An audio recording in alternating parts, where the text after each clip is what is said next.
Hi, and welcome to another episode of Coffee with Mirko.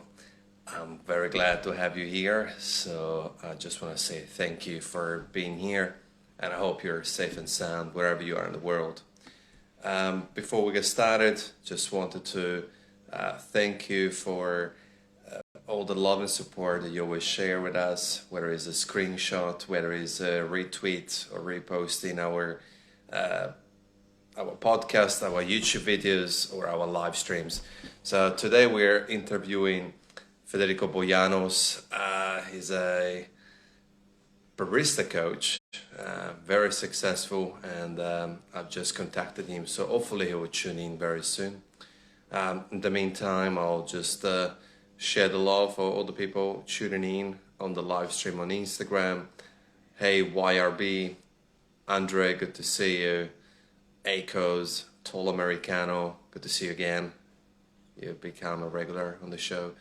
Dulce Vita, we go. Gon Bruno, Dallas, Risky, Rod, Farshad, and Rose Noir. Rose, we're just waiting on Federico Bolanos to tune in, and we'll do a live interview stream with him. So I've sent him a reminder and a direct messages, so hopefully he'll tune in soon.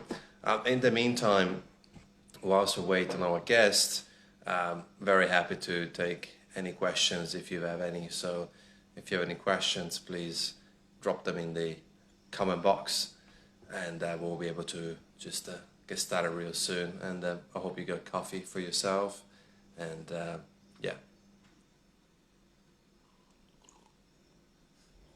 Hey Vag, good to see you. Naked Coffee, Raul, how are you Vag? Hope you're well, all the way into the UK. And YRB, I need to get with you. Well, depends what you mean. If it is to get coffee together one day when you're in Melbourne, yeah, for sure. But in terms of you guys sending me the request to be in the live stream, just taking the guests for now. I might have another episode where I do live stream and direct video chats with you guys. I'm good, Vag. Just waiting on Federico. I hope he's okay, and I hope that we'll be able to tune in very soon. I'm really keen to get his insights as a famous worldwide barista coach. As you know, Vag, how important is to have a mentor and a coach. So it'll be very interesting. But as you guys know, with these live streams, sometimes guests are late and guests are not able to tune in at the exact time. So we'll give him until 9:15, another 15 minutes, and then we might have to tune out, as it happened in the past. So Tall Americano, you're from Dublin, Ireland. Big shout out to all the Irish baristas. I mean, you guys have a whole bunch of amazing people. If you come to Melbourne, the best coffee shops, the answer vary based on whether you also want a food experience over just a drink experience. Melbourne is a hub of coaches, and we're very blessed to have such an amazing diversity of people, cuisines. But when it comes down to coffee, I think that visiting the roasteries, it's always good. So obviously we got, amazing experiences like Antipegs, where it's black coffee only. They serve flights. They serve all their coffee black. So that, and attached to it there is Proud Mary coffee roaster. Forget the food, just coffee. Yeah, so basically that could be a spot to go to, but there's many places.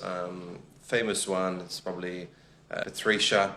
I would say probably stick with the CBD for a full day, because there's a lot of amazing roasteries and small shops. We got Industry Beans, Market Lane, Duke's Coffee, Axel, Vacation.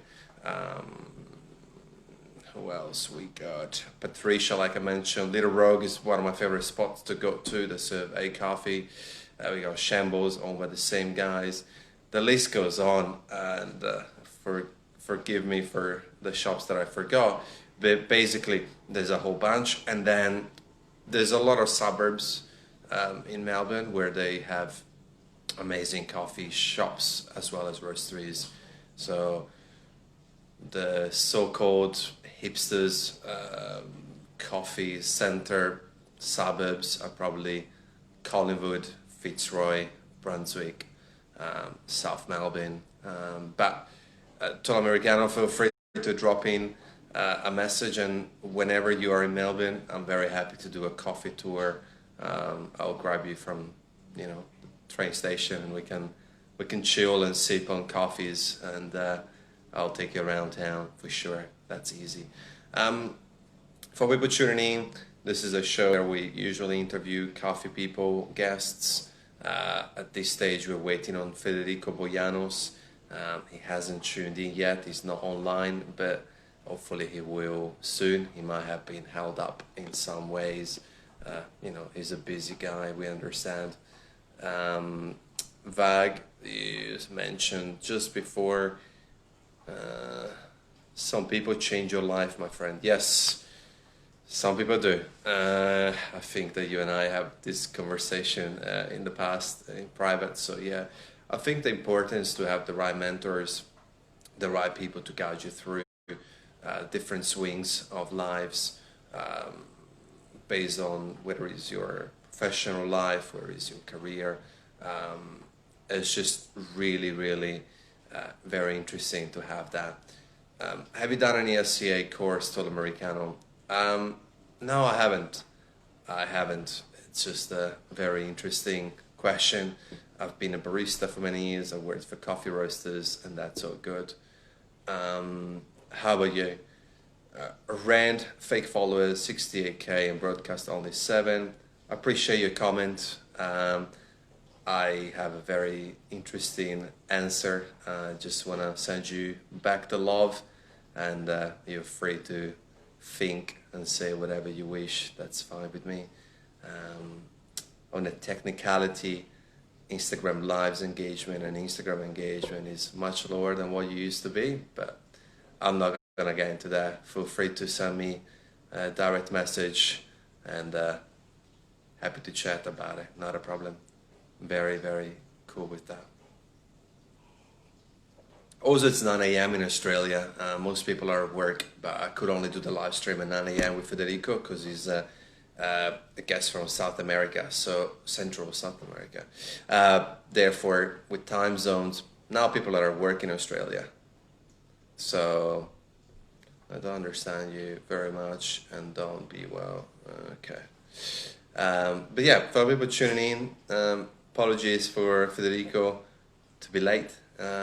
It just happens. But having a good chat with you guys, I think it's a good time for me to learn who you are and get to know you more. Like Tall Americano, we organize a coffee tour in Melbourne when he or she comes down to Melbourne. Yep, I started to do the CA courses. They're good. Foundation is basic and easy, but hope to progress to professional. Okay. So are you currently working in the coffee industry, Tall Americano, or is it just a passion of yours? And Federico just tuned in. So here he is. Here we go.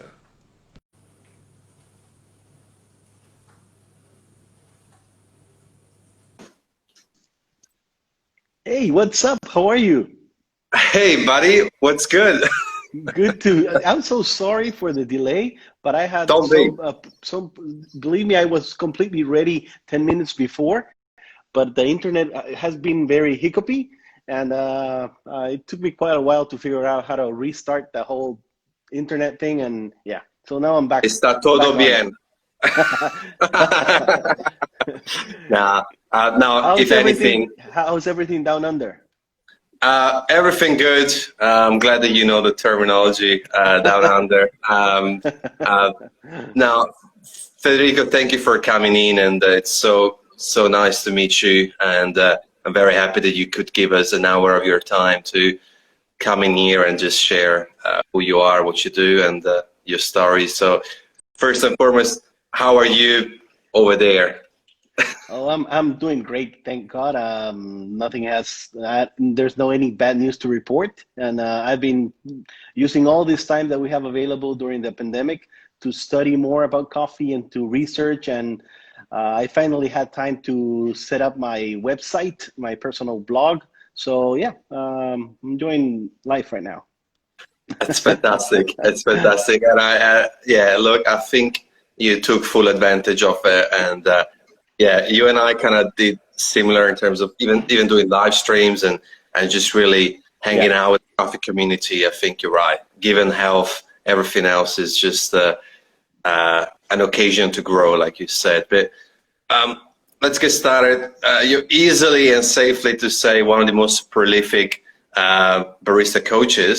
But how did you start the coffee journey, your coffee journey? Actually, I don't know if it's something that has, I mean, so oftenly happened to other people, because I hear many similar stories, but it is actually how it started for me as well. And it was with just one great cup of coffee. That great cup of coffee started everything. And it happened because during my time when I was in college, I used to drink coffee, but it was terrible. I mean, like really, really nasty things that I found on the supermarket, or maybe, coffee shops of second wave style. And it was, I mean, I could barely bear it, one time, I mean, like a long time after that, back in 2003, I accepted a coffee from one of my family, which I had been rejecting for many years, because I was expecting something as bad or worse than what I was having at these coffee shops. And then suddenly, when I accepted this coffee, I didn't notice when they served it to me. I just found it right next to me, and when I took the first sip, I mean, it was an epiphany. I mean, I couldn't believe it. It was like a completely chocolate thing. I mean, I actually thought it was hot chocolate. I mean, like literally. So I returned the cup to the lady who served the coffee to me, and I said, "Thank you, but do you have any coffee? Because I don't want chocolate." And she said, "No, no, no, no. This is just water and roasted coffee." So that's how everything started for me. That opened my eyes and, drew a lot of interest for me in that beverage, because I couldn't believe it could taste different to what I thought, burnt, nasty coffee was. So that's where everything just, kicked off from there. Yeah, I think it's kind of the common story. It's actually, almost what you say, like coffee find us rather than us finding coffee or looking Yeah. for coffee, whether it's career or passion or just a single beverage. And then, I mean, when, within your career, when did you decide to kind of go full force into the coaching route? Well, that is a great question. Actually, I mean, I didn't actually plan to be a coach. My initial plan was, because, I mean, if that first cup of coffee got my attention, what really got hooked me into the coffee industry was when I found out about baristas. I mean, I didn't even know baristas existed. I just knew people pushing buttons, right? So when I discovered baristas and I heard of the coffee competitions, that was back in 2006. I mean, the first time I walked into a coffee competition, it was in the U.S. Nationals in 2006. I remember walking into that arena full of people in the stands, and the baristas, killing themselves in the floor and on the stage floor. I just knew it. It was like that moment when you say, "This is it. This is what I want to do for the rest of my life. I love this." And maybe it is because I'm a very competitive person. So I knew that was a competitive thing, and I was already into coffee. So I said, yes, this is for me. So I wanted to be a champion barista myself. So that got me into coaching, because I competed in the first Salvadoran coffee competition that was organized. Um, but from my coffee shop, it wasn't only me competing, it was other two baristas. So because I had a little bit more experience, I had to train them and train myself for that first competition. And funny enough, they both beat me. Uh, so I ended up in the finals, but in the fourth place, and the other two won first and second place. The other two people I coached. More importantly than the ranking is that what I found out about myself is that I'm not very much in having so much attention, and I'm a little bit shy in front of people. So I found that maybe being on stage isn't for me, but being backstage is. So I channeled all my energy and all my passion to coffee in helping people become great baristas. Well, I think that that last sentence just defines the why and the reason of you doing what you do, and I think it's quite nice. I think uh, receiving pleasure from seeing others or helping others Yeah. winning, it just means that you connect well with people and that your interest is more, uh, I would say, selfless, and you just gain that satisfaction of seeing, Yes. the people, because it's a journey. And look, it's not, I'm sure it's not just the World Barista Champions you train. I'm sure it's also the, what people would consider the smaller guys. But in reality, you can have a bigger impact when you locally coach and train people and you give them a chance to learn a profession that might get them a job, that might get them a livelihood to sustain themselves. I think those are even bigger victories.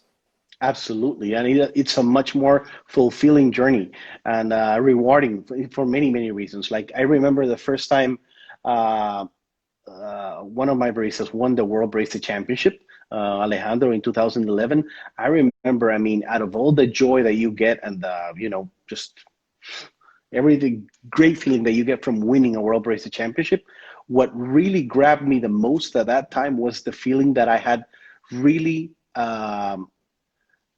helped someone, progress in life and that done something really good for them or for him, and that I knew from that point on, and his life will I mean was going to be completely different, and even his kids, the day he had him, will have a much better life than he had. So yeah, I was really proud of that. More than the actual achievement, which is kind of weird because has been my dream for a very long time to achieve. But it wasn't, when I actually did it, it wasn't about that. It was about, yeah, changing someone's life for the better. Yeah, absolutely. And I think changing someone's life for the better, you said it very casually, but it's quite profound and powerful and deep. It's like the fact that you're able through coffee and through your skills, Yeah. and coaching is not easy. Coaching, whether it's basketball, football, soccer, or training a barista for a competition or teaching someone a job, it's not easy. Absolutely, it isn't. It actually, I think it's kind of a little bit harder because, as I said, I mean, I also competed myself at some point, and I can say from that point of view that it's a lot harder to be a coach because there's some things which are not in your control. I mean, when you're in control, it's okay if you screwed up or it's only your fault. But if you're a coach and someone doesn't do things right, you feel bad about yourself because you Of should have, course. yeah, you should have guided him better, not so he didn't make that mistake. Also, the classic question, who coaches the coach, because obviously, the person you coach has a coach, so you got to Yeah, also coach yourself, which is, I think, the art of coaching ourselves is probably very, even more difficult to a degree. It's easier to absolutely. tell someone what to do rather than telling ourselves what and how to do things better. Uh, my good friend Vag just sent through a question asking whether Hey, or what's up, not, Bag? uh, uh, from your experience, does winning the Barista Championship change your life? Yes, Bag, absolutely. It changed my life and the perspective also, not only my life. Um, I think. that from that point on, I think I started taking a lot better approach to, to helping a much wider uh, array of people. Before, I was just coaching people from within my coffee shop, and after winning the World Barista Championship, it allowed me to have a little bit more spotlight on what I was doing before that happened, and that allowed me to help other people from all over the world who wanted to figure out how to do well in competitions. So yeah, from that point on, I mean, from winning that, that's the first thing that I have gotten, is a lot of opportunities to work with people around the world. Yeah. And touching base on that, on a logistic level, how does that look and how does that work in terms of training people from overseas like June? Or, do you travel to them or vice versa, or both? Most of the training is done at the trainees' campus or locations. I promote this because this is where, after I leave, I cannot live with them. So I normally program several visits during the year before, the competition. And that depends on the amount of time they want to devote to training. So I usually divide a whole training program in blocks of time. And each block of time, I do it at the lab where they're going to train, and then return home and leave them with a lot of homework to practice on what we have already, worked on. And also part of that is not only in their lab, but also maybe at the origin of the coffee that we have chosen. So it's mostly in those two locations that I have to travel around. Yeah, and I think going back on changing, lives, what you just shared with us, thank you for the answer. I also think that competition and not the arrival point, I think is the starting point. I think is the departure. It's like, yeah, a lot of people picture that trophy as the destination, but it's actually the starting point for something. And I think that's another concept that we could unpack later on. But in terms of coaching, I see, a lot of similarities with mentorship, right? I think, especially in this day and age, we've seen, even in sports, the figure of coach quite changing radically. I think a lot of football players, they know how to play football. How much do you train more the mind over the skills? I'm sure there's a balance, but is that mind element one of the most important? I think absolutely. I mean, this is first of all, this is a knowledge competition, and the more you know, you understand the coffee, the better results you're going to get in the cup. So one thing is you need to work, the baristas need to work on their knowledge, and the other part is to excel in those 15 minutes performance, and hopefully it turns out into 45 minutes of performance. You need to have a mental toughness, and you have to be really, really well in your mind to perform at the highest level. So yes, absolutely, it plays a huge role. And me as a coach, I think that my best contribution to all the baristas that I work with is I help to bring the best out of them. Maybe they have all this talent in them, but maybe they don't know how to unlock it from by themselves. And they need someone to really, get it out of them. And yeah, so I kind of have become a little bit of a, like a shrink to really, go deep into their minds and tell them and to believe in themselves, and then how to that belief portrayed on stage. Absolutely. I think that's probably the most valuable part of it, not to discredit the rest of the work that you do in terms of skills and strategies and routines. But I think at that level, I would safe to say that most of the finalists are more or less at the same path, in terms of skills. The gap is not that wide, but it all comes down to that creativity. But, even if your routine is super creative, if you are shy, scared, over nervous, and you can't remain cool, then a lot of things, mistakes can happen.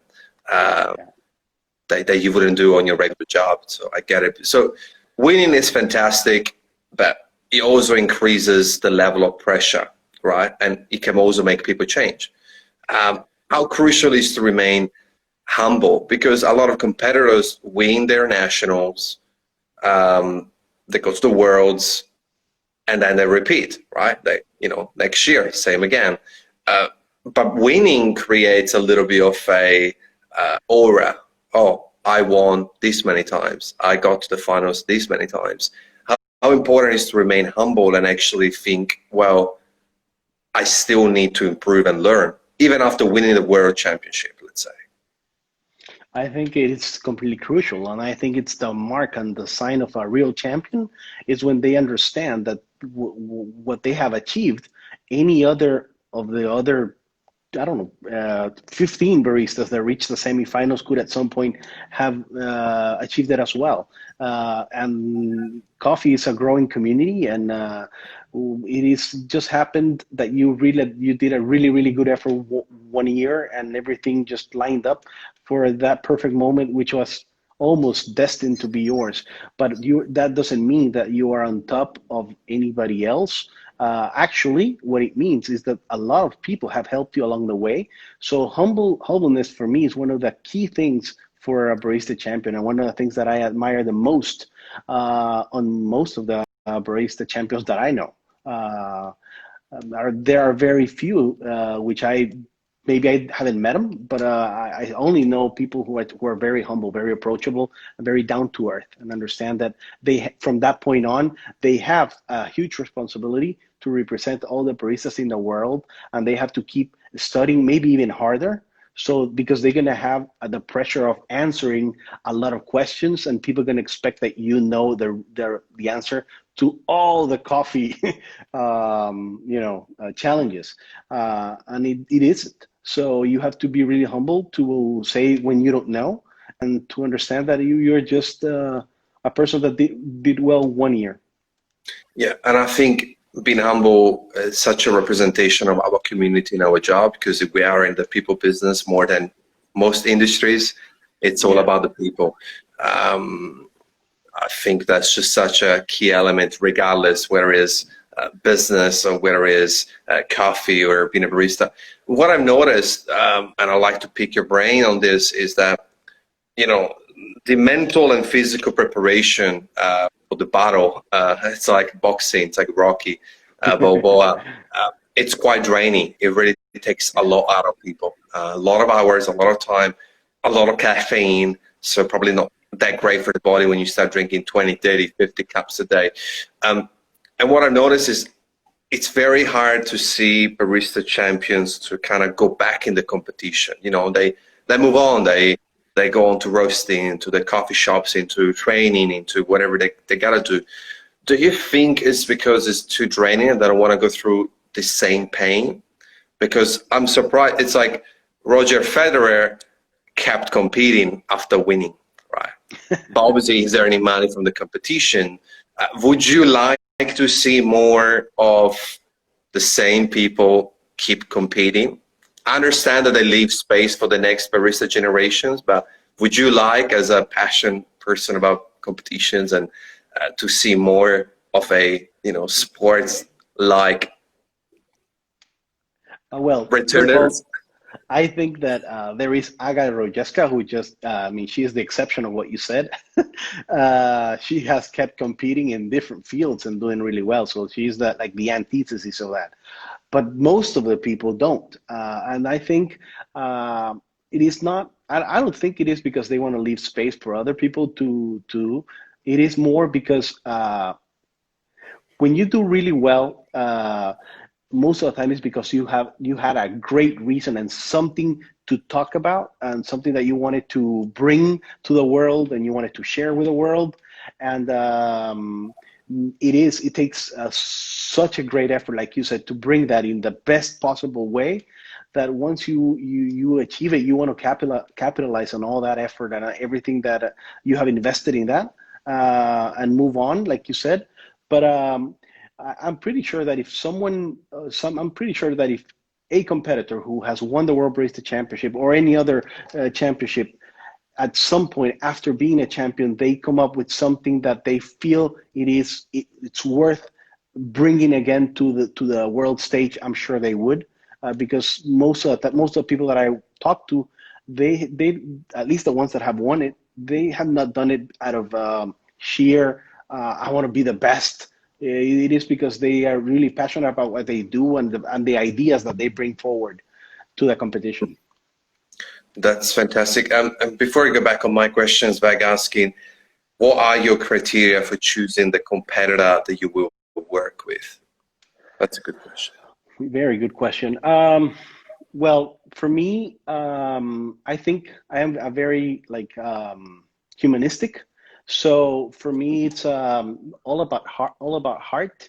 When I have a great chemistry with that person, because I feel their values are great and they are really humble and they want to do the competition not because they want to be acknowledged as the best of something, but more because they really have much higher, better reasons to compete. Like maybe they want to demonstrate themselves that they are doing things already world class, and they just want to measure up to see if there is a higher level they have to aim for, or maybe they just want to help someone, their company, or I don't know. There's so many reasons. So I think humbleness and heart and values are for me are the best reasons to help. Because also on a practical level, you have to live in a way with these people, hours or days, spend a night in a hotel. You have to be able to have a connection, because otherwise it becomes too transactional. Of course, there is a fee, like most things in life, but if you're only focused on being transactional without that human connection, then A, your job is not going to be nowhere near enjoyable, and B, the results are probably not going to be anywhere near as good. Bianca, by the way, just asked to train her. She's a super young, talented barista. She literally just started roasting at the age of 15, 16. She started roasting, pouring, brewing. Is she from Indonesia? Oh, yes. I know her. And, you know, I think her sentence just drives well into the next question. We often see, you know, like young viewers and young baristas who aim to compete. What would be your very first advice that you give someone who's getting started? Well, in competition, you mean, or as a barista? I would say in competition and as a barista, because I think they're both connected, probably the answers. Okay, for me, competition should be obviously a second step. The best advice that I can think of sharing is that you should be very, very open and be like a sponge to absorb all the information and learn as much as you can as a barista. To develop your craft, to improve your craft, and to understand coffee better, and also with a sponge with a filter, because that filter, there's so many information rolling around which has no scientific foundation at all. They just maybe some barista that maybe some people respect or more than others, but just repeating what he has said or done not necessarily means that is the physics, the real physics and chemistry that supports what he's doing. So that filter should be to learn. I mean, to read, learn what they can, but at the same time test it, and as much as you can to see and come up with your own ideas and your own like proof of everything. In the next step of this would be, once you have learned a little bit more about your craft and you have developed your skills, the next step it is to compete. And in competition, my best advice is to think of competition as the best learning platform there is. And this is a huge learning platform, not only about making better coffee, it is a huge learning platform of getting to know yourself. It helps you so much to improve. It teaches you discipline and so many things. If you're open to accept it, I think Len Butler was on the show and we were chatting about this, and he said that it took him a couple of rounds to understand that the judges' feedback was coming from a good place for him to improve. But it's hard sometimes when you spend months onto a lab or training facility and then you receive certain feedback. And I think being open and accepting, self-aware, Yes. and going back on being humble to accepting and receiving feedback rather than taking it on, well, no, F you and you and you, that was an amazing cup of coffee. Yeah. And that's where learning about yourself as well as learning feedback that's given to you. We're approaching the halftime, Mark, unfortunately, but I got the out of the box question.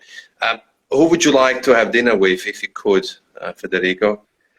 Ooh, in the coffee industry? Anyone, any industries, anything, anyone. Well, if I could choose anyone, I would choose God. I would love to have a good dinner I with the man. respect that. I respect that. I'll I take would it. love to talk to him and, and just, be blessed by that. But within the coffee industry, I can absolutely tell you, I'm a friend of him, but I would still love to have every opportunity to have lunch, dinner, breakfast, brunch, whatever, just talking with James Hoffman. I mean, he has been such a beacon for the coffee industry and just putting not only information out, but also information that you can trust. He really puts it to the test and puts scientific research behind it. So yeah, I respect him hugely. He has been a huge, profound influence in my life, in coffee life. Yeah, I met him only once, and I gotta say, his aura, it's quite, I mean, I don't know him in person, but from the little that I got to share with him, it was quite a humbling experience because it's quite the same as his videos. Yeah. I don't know how to explain it, but it's quite true to himself as far as his digital content and the real person. But again, it's just an assumption. But now, thank you for that. Based on your experience, what percentage of importance would you give to the following? Coffee, choosing the right coffee for the competition, skill set, mental strength, and creativity for routine. Okay, this is a great question, and it's something that will reveal or open the eyes for many people. The other day, I was doing a talk, and I was asked how much of in percentage would you give coffee for barista competitions, the quality of the coffee in the mix of everything, and my answer was shocking to most people. My answer was 50%.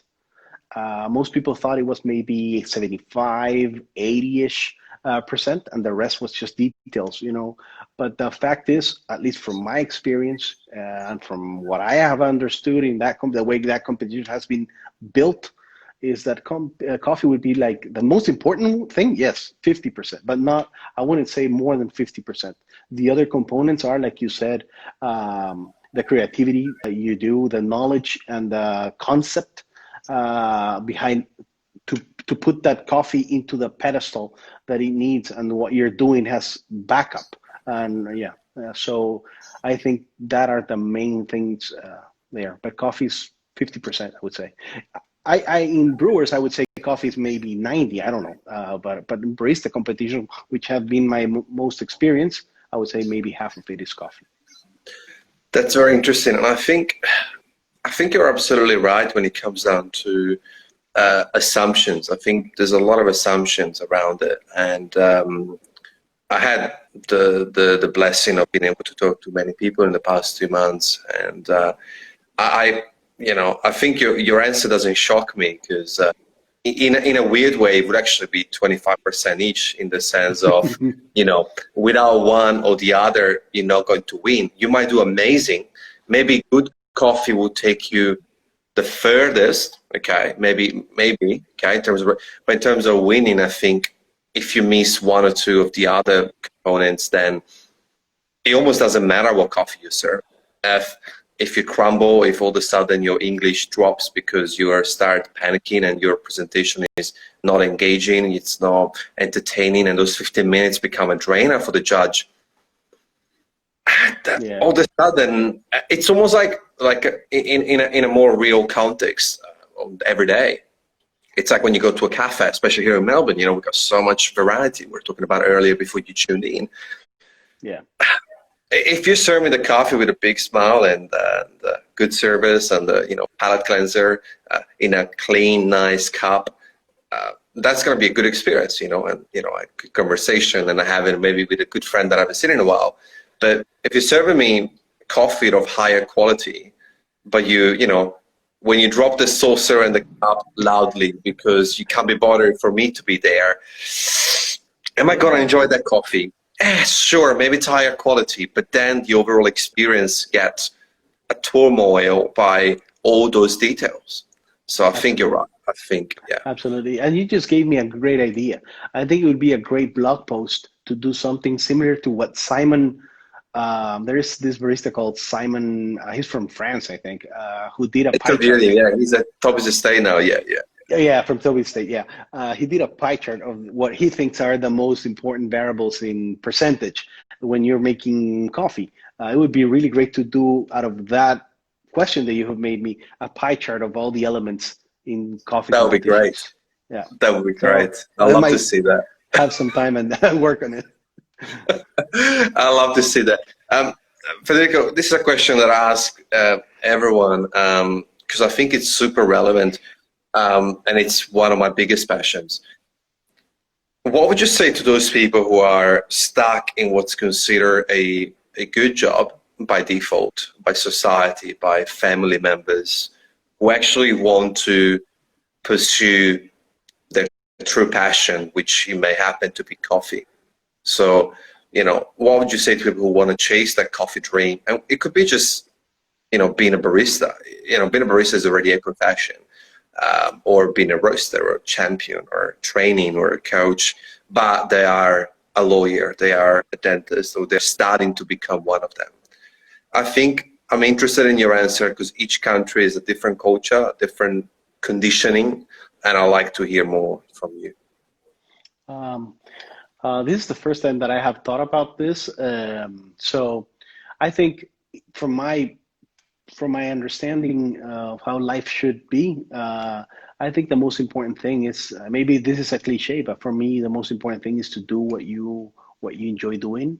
And when you choose to do what you enjoy, then I mean, life gets a whole new dimension, and you enjoy life as well. If you choose to a path of because of something is more lucrative or maybe more convenient because it will give you other kind of benefits, economical benefits, you might end up with a life that is kind of empty and not enjoying and waking, you know, having a hard time waking up and doing. And most importantly, even if you wake up and do what when you do, you're not gonna perform at your best when you do something that you don't love. So I am absolutely 100% pro doing coffee for those reasons. I think that it's maybe not all the reasons for everybody, but for me, it has been really fulfilling.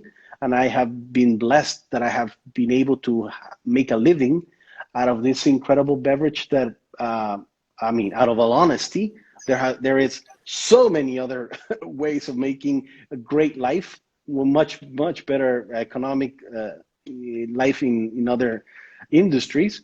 But this is the one that I love. So for me, I mean, I would recommend this, and I don't regret any step along the way. So yeah.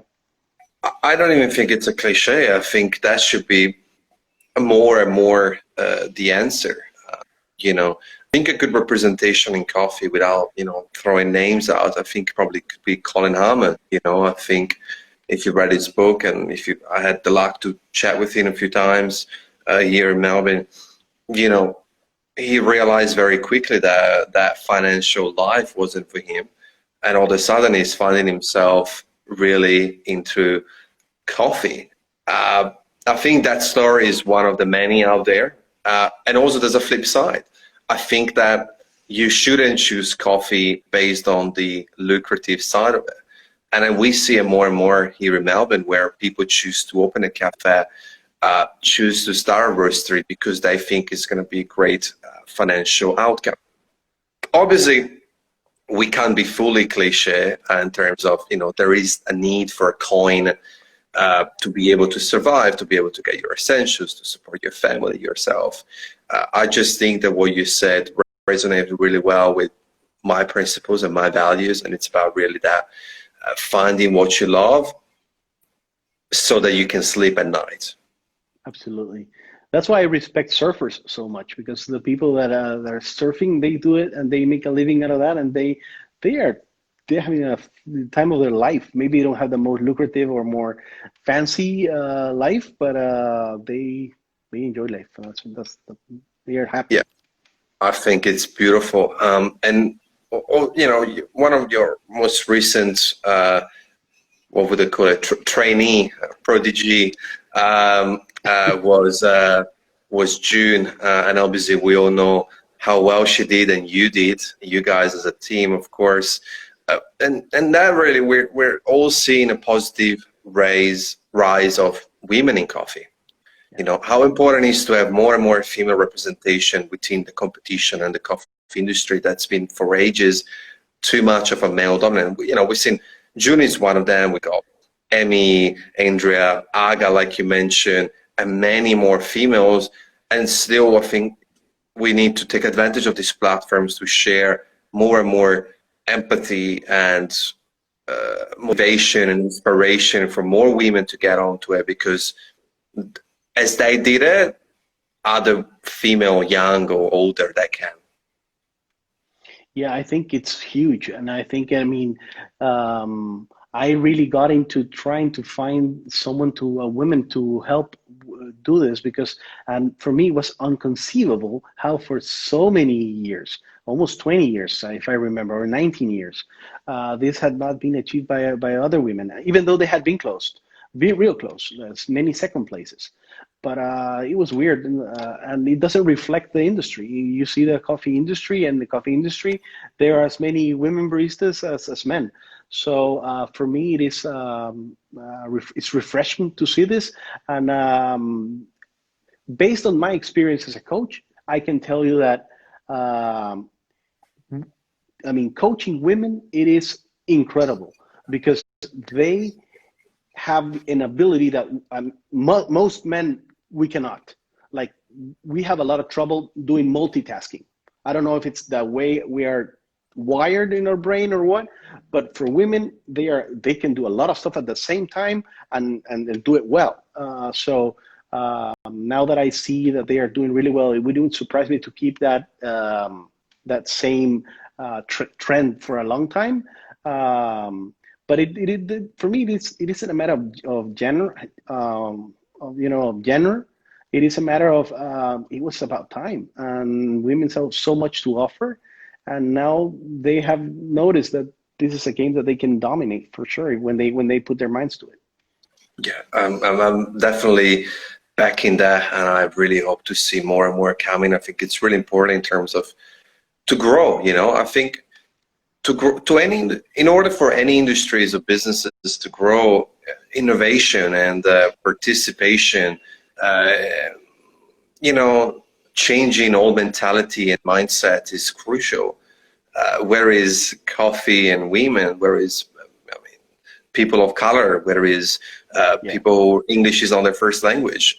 It's super relevant, and that's the only way that we can grow as an industry, as people, and eventually a society. Because really, our true mission is to change, like you say, lives, but also to change the world for better. You know, from farm origin to baristas who live in unfortunate parts of the world, to all the way to the $10,000 coffee.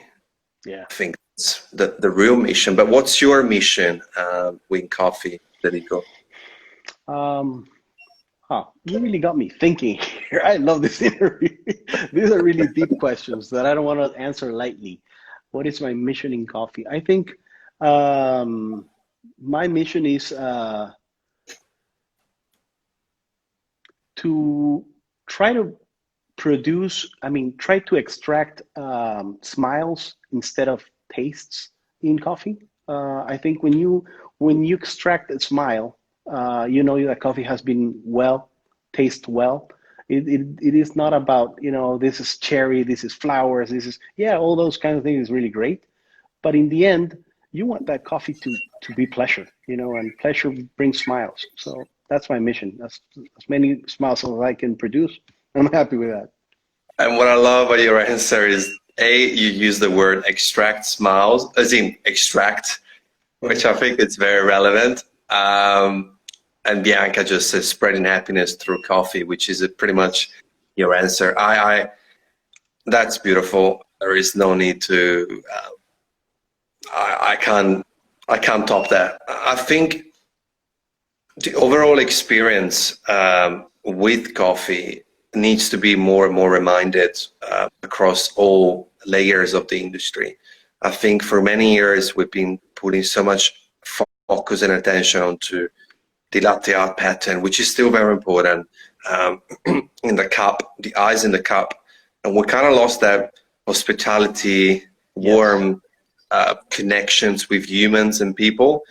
And I'd rather baristas to start serving maybe lower quality cup of coffee, but better overall experiences to extract those smiles and making people thinking, hey, you know what? I want another cup.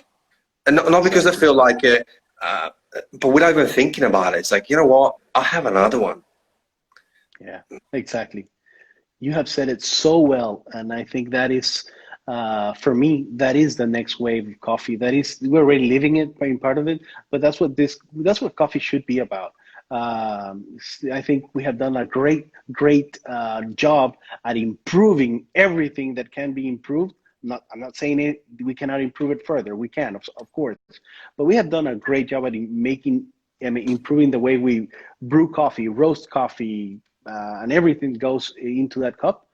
But there's so much more we can do in terms of the service and the overall experience for the customer, which is as important as the coffee itself. Yeah, I hope, well, no, I know that people will re-listen to this as a podcast and rewatch this on IGTV or YouTube, and they will find very much value out of the valuable things that you and I just shared. And it is 9 a.m. So for us, this is an odd time because people are at work. But a question that just popped in my head, which I haven't asked on the show. I think you're the most qualified person to talk to. What's your take around strengths and weaknesses? So do you double down on your strengths? Do you just, go all in onto your strengths, or do you develop more your weaknesses? Because the dangers on focusing a lot on your weaknesses mentally often is the dwelling and the feeling sad and the comparing and getting caught in that weird spot where, oh, my latte art really sucks, versus, you really got an amazing presence on stage. Let's put a lot of attention on that strength. Strengths, weaknesses, how do you coach? Wow, never asked myself this question before again. So let me see. I think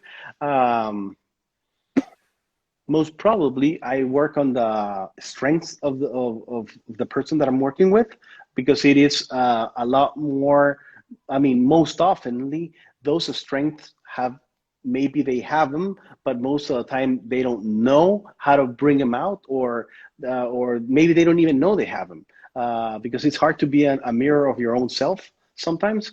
So most of the time I work on that, but it would be a lie to say that I also don't work on weaknesses. Maybe an 80-20% would be a great good thing to say, the way that I work. And this is, like you said, I mean, we're not good at everything, right? And you have some things which a barista does well and the others don't. But the things that are key and crucial in a presentation, which maybe could be a weakness of that barista, then I pay attention to those and try to lift the quality, or turn that weakness into an asset. But if it's not so important for the score sheets, I focus on the strengths of that barista. 100%.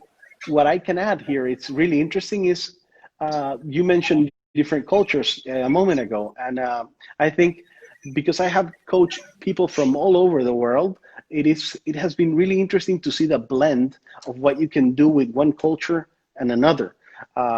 Before I was just coaching, I mean, early on, just people from my country. But then I started traveling to Russia and to Europe and to South America and to Asia and Australia. And every time I started noticing that some cultures have some strengths and which others don't. And when you blend the two, oh my God, you can do so many things. And I think you could see this in Yu Young. When you see her on stage, she doesn't look like the typical shy Asian South Korean. She looks really, really, like I don't know, smooth, and then really, really like, yeah. Strong presence, yeah. Yes, like a strong presence, and very touchy and very approachable, and she's not shy in any way. And this is the kind of things that I was able to bring from my Latin American culture, where we are very people which like to touch, we like to hug, we like to kiss, and this is things that she learned, and the value of that, and as well put the great things about her culture into that, like the discipline and the respect and so forth. Yeah, that's super relevant, important, and thanks for sharing that. Unfortunately, we are approaching the hour mark, which is that was the quick. Instagram. That was quick. I know, and you know how it is Instagram. It's pretty brutal. And just touching base before I ask you the last question, and I'll let you go because it's probably late over there. Just based on that, the reason why I asked that question is because you did it. I think you knew your strengths were coaching, people, connecting, and you applied that onto your career. And I think it's important that once people have a big amount of self-awareness, this is my message. Once you're self-aware of your strengths, then you go all into what the strengths are. There's no point, if I'm a very extroverted person who loves people and be out there on the street, to be locked into a roasting all day and hating life, even though it's the same. But I can still own a roastery and be, I don't know, extroverted like people like Chris Baca or Jared Truby or other cats, but be out there skating, doing what you love, etc. Yeah. So I think it's super relevant. Federico, big blessing, big thank you for being here. Before I let you go, I just want to say thank you, and I'll develop that better in a direct message because time is ticking. My last question is, before we'll let you go, what's next on your planet? Okay, great. How much time do we have? I want to add something here. About 2.5 minutes. Okay. Okay, real quick, before I forget. Please. I have heard you many times say that for you, the number that you like is 99, because that means that there's a 1% to improve. And that's a huge idea that I respect very much. But that got me thinking that, you know what number I like? 1%. I was going to say that.